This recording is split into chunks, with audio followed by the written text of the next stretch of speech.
Hey, good morning guys. When I woke up this morning, the sunset, gonna be a good day.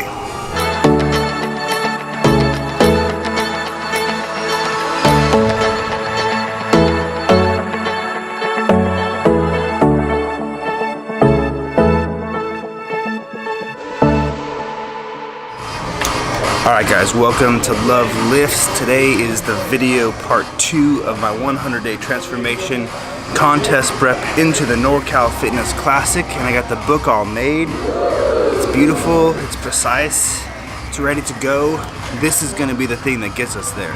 Alright, let's go through all my fitness plan. I'm going to take you through my workouts, take you through my cardio real quick. I am going to be vlogging the next 9 days so that you guys can take a better look at what all my workouts look like. I'm going to be posting them on the screen so you can screenshot and follow along with me. But the reason it's a 9-day rotation is because I do a push-pull, shoulders, legs, push-pull, shoulders, legs, rest. That's my splits, but at the same time, my first rotation through my push-pull, legs, shoulders, push-pull, shoulders, legs looks a little bit different than the second time through, and that's why it's a 9-day split. So let's go through the cardio first. My cardio right now, I'm going to be progressing as the time goes on, and I'm excited to see how this all plays out because last time I didn't do this. Last time I didn't do cardio until about 7 or 8 weeks out, and I was doing about 2 hours a day trying to catch up because I was kind of lazy with it, didn't really know what I was doing. And this time, right now, I'm about 14, 15 weeks out, so I'm really doubling my time to do cardio. I'm going to be doing 30 minutes a day right now after my workouts, and then I'll be doing 15 minutes of HIIT training 3 days a week later on in the afternoon or evening when I get home. So that's what it's going to look like. And then we're going to up those volumes as the weeks go on, but I'm going to start there. It's a good base, it's a good push, and we'll see how it will kind of feel and look and progress. But I wanted to have that progression so that I can kind of plan to not stall out, so I can keep losing weight, keep losing body fat, and getting leaner and leaner for the show. So that's the goal. So I'm going to take you through the workout right now. We're going to go start with a push day, and we'll give you some tips along the way, so tune in.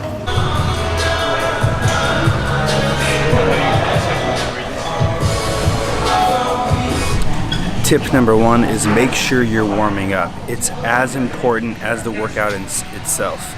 You need to make sure that all the muscle groups that you're going to be lifting that day are warm and ready to put in the work. You don't take a rubber band out of a freezer and then stretch it and expect it not to break. So don't treat your body that way. Make sure you're getting a good warm up in. So today being push day, I did some cardio just to warm everything up all together, kind of increase that core temperature a little bit. And then I did some lat pull downs, and I did some band work for some internal shoulder rotation things with a rotator cuff and shoulder mobility and things like that. Just trying to make sure that everything that's going to be involved is getting warm. And now I'm going to go warm up on the bench to get the chest activated, and then we'll actually get into the working sets. So tip number 1 was getting the proper and efficient warm up for the day before you start working out. Tip number 2 is actually going to be on the bench and making sure you keep a nice flat back and we're not rounding the shoulder and using the top of the motion with the front delt, but keeping the tension on the chest by really trying to pinch the shoulder blades together, keeping the butt on the bench, arching the lower back, feet planted solid on the ground, push through the heels and press with the chest. In my warm-up for bench, I did 10 reps at 50% of my max, and I did 6 reps at 60% of my max. And so right now I'm going to go into my first couple working sets of 6.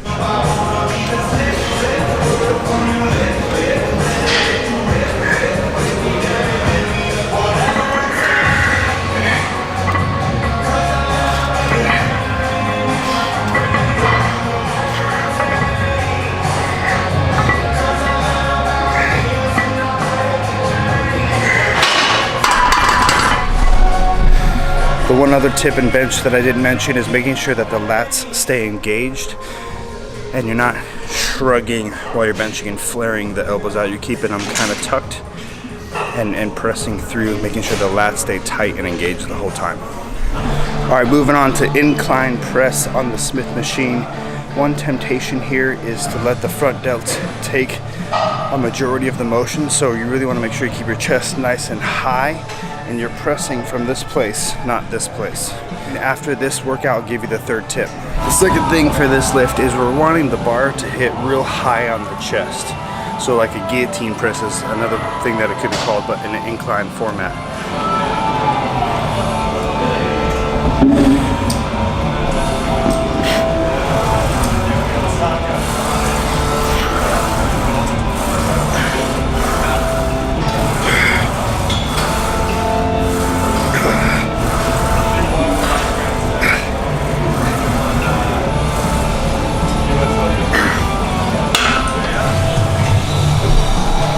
Putting in the work. Tip number 3 is going to be controlling your rest times. Now this is by no means a universal rest time for all workouts. Different workouts, different goals, different systems require different rest times. For these workouts, you shouldn't be resting more than 2 minutes. And I would save the 2-minute rest times actually for the bigger compound movements like bench or squat or deadlift, and some of the more less heavy, less compound movements. You should be limiting yourself to 90 seconds at the most, if not 60 seconds. So really controlling the rest time, keeping the heart rate up, keeping the body moving, and not allowing yourself to necessarily fully recover like maybe you would in a normal training session. Next movement is this decline press. I don't personally like the decline bench. I don't like how it feels. I don't like the positioning. So I love doing it on the machine here. We're gonna go heavy down to light. That's the set just like the workout describes. Let's get into it.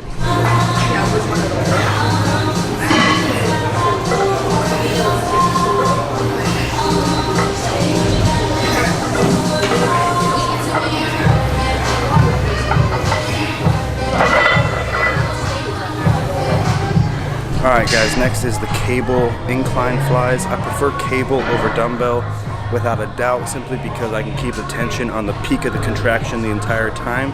And I also like the shoulder position that I can get with the cable flies. I feel like the dumbbells is a little too free, a little too risky, and having bad shoulders, I think this is just a little bit safer of a way to keep the shoulders in check. Again, keep the chest nice and high, and try not to let the front delts take over.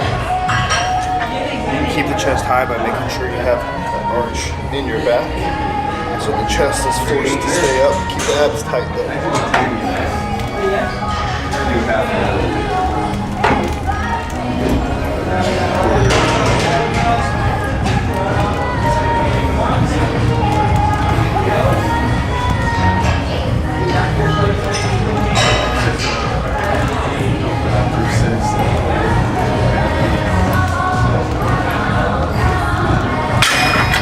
I'm actually going to switch over to this machine just because the arms get a little bit wider rather than being so vertical underneath us. Alright guys, the next exercise is skull crushers. Now we're going to make sure that our elbows aren't flaring out too much. They are naturally going to flare a little bit. Just make sure you control it and they're not going too far. And then we're going to make sure that the elbows maintain the position where they're extended over our head a little bit, not perpendicular.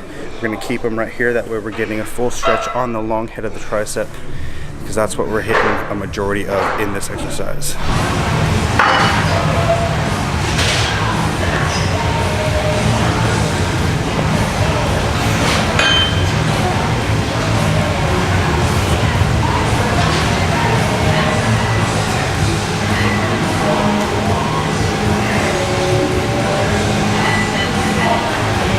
Alright, I just realized that I didn't do the close grip bench press with the skull crushers as a superset in the video that I filmed for it, but I did do that for the rest of them. Make sure you add those in.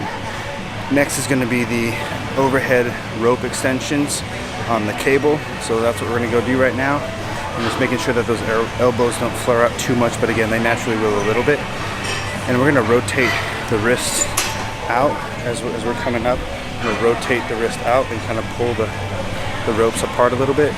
Now if you can't finish the reps in the set, go ahead and keep them close and make sure you finish out the reps.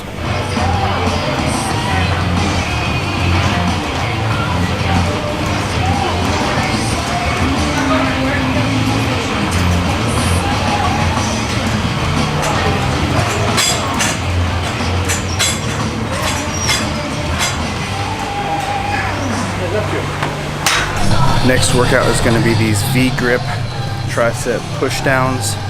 Now, the fourth tip that I'm going to give you is you can apply this to a lot of different concepts or a lot of different workouts. The concept kind of stays the same, but the tip is to take a step back from the cable, and that's going to increase the tension on the bottom of the motion, on the full contraction of it, because you're stepped away from the cable, which increases the angle between your arm and the cable.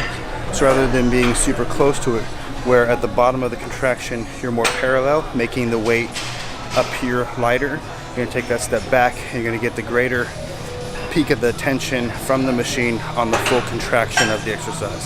So that's what you're going for here.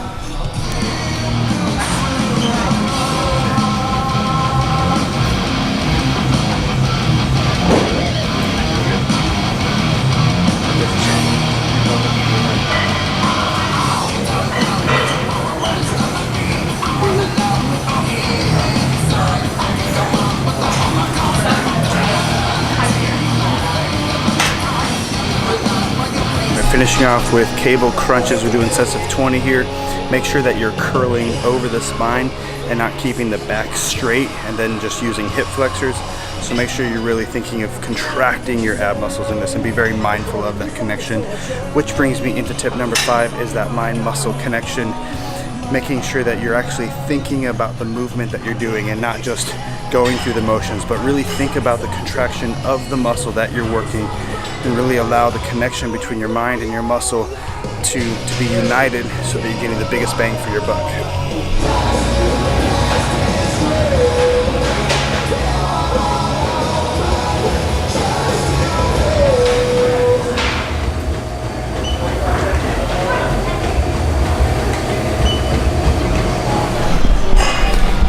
Alright guys, hope you enjoyed the workout. I'm going to finish up with 30 minutes of cardio.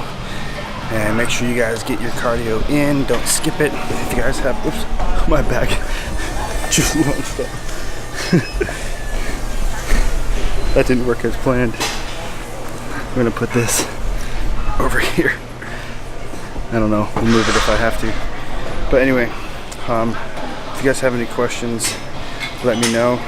Go, pause, start. It's happening. I broke it.